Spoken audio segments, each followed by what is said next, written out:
그렇지만 아파트를 허물고 빌라나 다세대, 다가구를 짓는 경우는 거의 없다는 거지.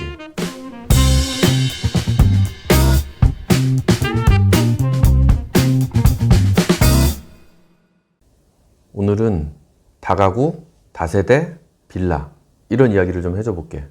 일반적으로 사람들이 저렇게 얘기를 한다고. 자, 투자를 하려면 아파트에 하십시오. 뭐 빌라나 오피스텔은 가격이 잘 오르지 않습니다. 그래서 지금 대부분의 그 규제나 이런 것들이 아파트에 집중이 돼 있고, 그러다 보니까 이제 사람들이 다른 비아파트 또는 비주택 이런 거에 대한 이제 관심들이 좀 커지고 있어. 근데 오늘은 주택 중에서 조금은 알아두면 도움이 될 만한 그런 이야기를 좀 해주려고 해. 자, 우리가 거주를 할 수 있는 부동산에는 아파트, 오피스텔, 단독주택, 다가구, 다세대, 연립, 빌라, 생활형 숙박시설, 도시형 생활주택, 상가주택, 분양형 호텔, 막 여러 가지 용어들이 있어. 근데 이 용어가 다 일목요연하진 않아. 그래서 몇 가지씩 좀 떼서 설명을 해주려고 해. 일단 주택은 단독주택이냐 공동주택이냐를 얘기를 할 수가 있어. 단독주택은 우리가 일반적으로 얘기하는 단독주택들, 뭐 1층 내지 2층으로 구성되어 있겠지. 그 다음에 다가구 주택이 있어. 다가구 주택하고 다세대 주택은 외형적으로는 굉장히 유사해. 그 두 개의 차이를 알아보려고 한다는 거지. 건축법상으로의 용어로서는 다가구, 다세대라는 말을 쓰고 연립이라는 말을 써. 그 다음에 우리가 더 알고 있는 말이 빌라 뭐 이런 말이 있잖아. 근데 빌라는 그 유럽이나 이런 곳에 가보면 우리가 한국에서 사용하고 있는 아파트의 개념을 빌라라고 쓰는 지역들도 많아. 그리고 우리는 그 빌라라는 용어를 조금 더 고급스러운 용어를 사용해서 다가구가 됐든 다세대가 됐든 연립이 됐든 조금 고급 개념을 집어넣기 위해서 빌라라는 말을 쓸 뿐이지 그거는 건축법상의 용어는 아니야. 그러면 오늘은 이제 다가구, 다세대, 연립의 차이점에 대해서 좀 설명을 해줘 볼게. 일단 공통점은 한 빌딩 안에 호수를 다르게 해가지고 여러 집이 같이 살고 있는 경우야. 그 중에서 다가구는 건축법상으로는 단독주택으로 분류가 되고 있어. 그래서 소유권은 한 개가 되는 거지. 물론 그걸 뭐 공동 명의로 한다든지 그럴 수도 있겠지만 실질적으로 소유권은 하나라는 거야. 근데 여기에서 중요한 얘기는 주택으로서 이용이 가능한 층수가 3계층 이하여야 돼. 바닥 면적의 합계가 660제곱미터, 약 200평 정도가 되겠지? 그 이하로 지어야만 한다는 거지. 그리고 가구 수에 대한 제한이 있어. 19가구 이하여야 돼.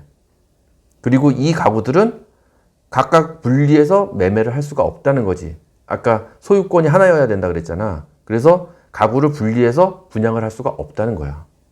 그러면 이런 경우는 한 사람이 소유를 함으로써 1주택자이기 때문에 종합부동산세라든지 양도세라든지 이런 거에 대한 혜택을 가지고 있어. 그러면서도 동시에 임대 수익을 거둘 수 있는 장점이 있다는 거지.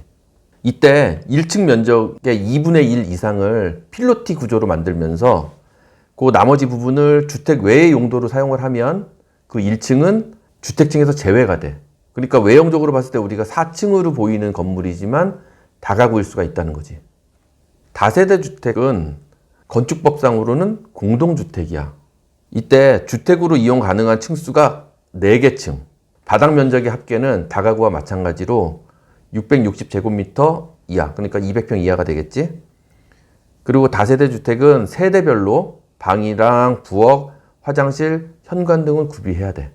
그래서 차이점이라고 보면 3계층 이하냐, 4계층 이상이냐를 가지고 다가구냐, 다세대를 구분할 수 있다는 거지. 그리고 이제 연립주택 같은 경우에는 다세대와 또 유사해. 다만 차이점은 주택으로 이용 가능한 층수가 4계층인 거는 동일한데 바닥 면적의 합계가 660제곱미터, 그러니까 200평을 초과하는 경우를 연립이라고 부른다는 거지.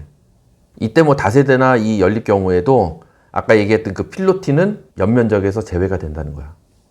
자, 이렇게 다가구나 다세대나 연립에 대해서 우리가 좀 관심을 가져야 되는 이유 중에 하나는 아까도 얘기했지만 지금은 사람들이 아파트에 대한 선호가 굉장히 많지.